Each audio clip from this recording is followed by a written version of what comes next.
that brings us to our second topic, which sounds like some of the discontent, or maybe for lack of a better word, dissatisfaction of Marvel's Phase 4 with fans, critics, Marvel fans, average movie-going fans, and even some internal, it sounds like, Marvel Studios insiders. Now, this is to be taken with a grain of salt. This isn't coming from Variety or The Hollywood Reporter, Deadline. At least I personally take it with a grain of salt. But I did think it was worth mentioning because I know a lot of people aren't super big on Marvel's Phase 4, right? Right. I would say for the reception, it has probably been lukewarm, is what I'd say. It's especially if you compare it to like when Endgame was coming out, that was red hot. And now you get into Phase 4 and it just feels like it's simmered down. Right, but even comparing it to Phase 1 or Phase 2, I'd say it's been a letdown. Right. To say the least, it's been a letdown. There's a lot of projects that I do like, and some that if I said I liked, it'd probably make some people mad. But there's certainly been a lot that either A, I watched and tuned out, or B, just didn't really feel like watching, didn't feel compelled. Just Right. felt a little Marvel burnout, to be honest. Right. And they had so much TV. And In such a short time. yes, and for me it was like I'm not grabbed by the concepts of all of these because I know this is how my thought process was. It's not necessarily accurate, so take what I'm going to say with a grain of salt. But how I was thinking about it was, I know how this is going to go. It's going to be 6 episodes. The first episode's going to be great. The second one's going to be meh. The third one's going to be great. The fourth one's going to be meh. The fifth one's going to be great. The sixth one's going to be meh. That's how I felt like it was going to be. And the end episode was probably going to have a sky beam. So I was like, we're not doing this again. I'm not doing this for 6 shows. And, for some of those shows, I'd say that would have been probably even better than what we actually did get. But for some of them, I'm saying there's been some good ones. But according to a Marvel Studios source cited by Cosmic Circus, the studio is re-examining its upcoming slate after internal negative feedback over Phase 4's distribution and quality. The issues addressed behind the scenes allegedly include creative difficulties with scripts, post-production problems, and lackluster visual effects.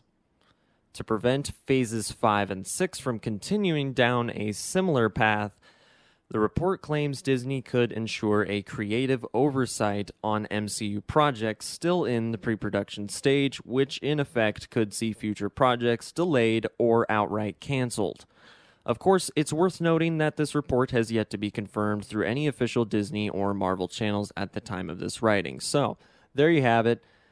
They are looking at not repurposing, but reevaluating their slate for Phases 5 and 6 to not go in the same direction of Phase 4, according to these reports, if these reports are accurate.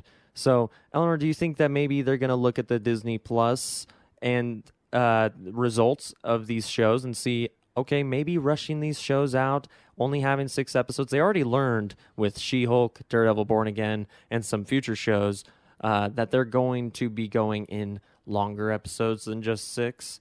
So I think they already quickly learned from that, at least. So I don't think that's going to be a huge problem moving forward, hopefully. But do you think they're going to reevaluate the entire idea of doing these Disney Plus shows and maybe transitioning to either special presentations or movies? Well, I hope that we are going to move away from having so many goddamn shows and having more movies because not only is it, you get a better product, I feel like, in most cases, because even like if you look at something like Kenobi, we did not need 6 episodes. We needed 2 hours. Yeah. And so I think some of these things could suffer if they're made into shows.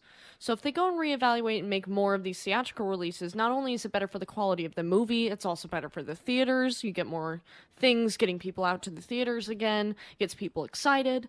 My biggest worry is that good old big Papa Iger over there at Disney. Yeah, he is not the biggest fan of rated R such and such, if you know. He originally, like you said, he wanted Disney Plus to be kid-friendly only. You could give the remote to your kid, they'd go on there, find something to watch. Right.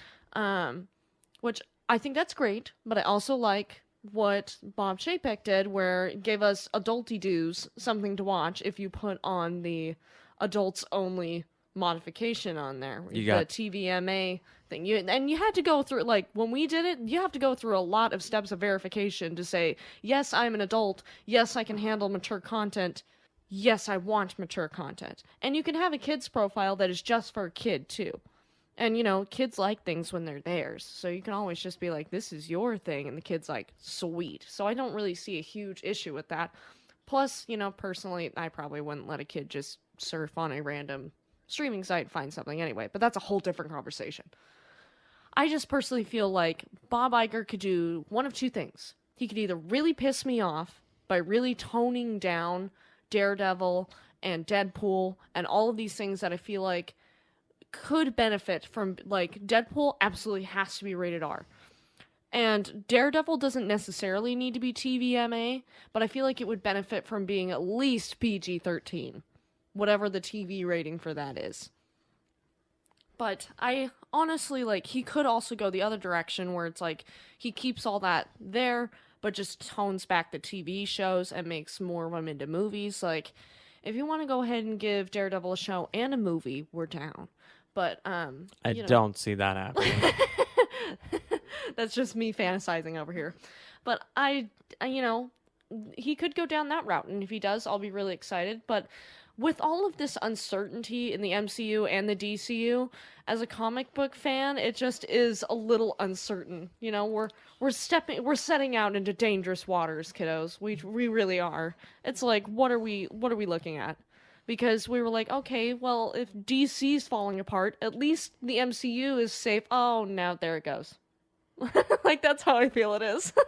Well, what are you feeling? That's your opinion. I mean, a lot of people love both of what they've seen from both. You know, that some people are perfectly happy with what they've gotten from Marvel and what they've gotten from DC. So it's not like everything is doom and destruction, but I understand feeling anxious, especially with a lot of these reports that we're going to be getting into.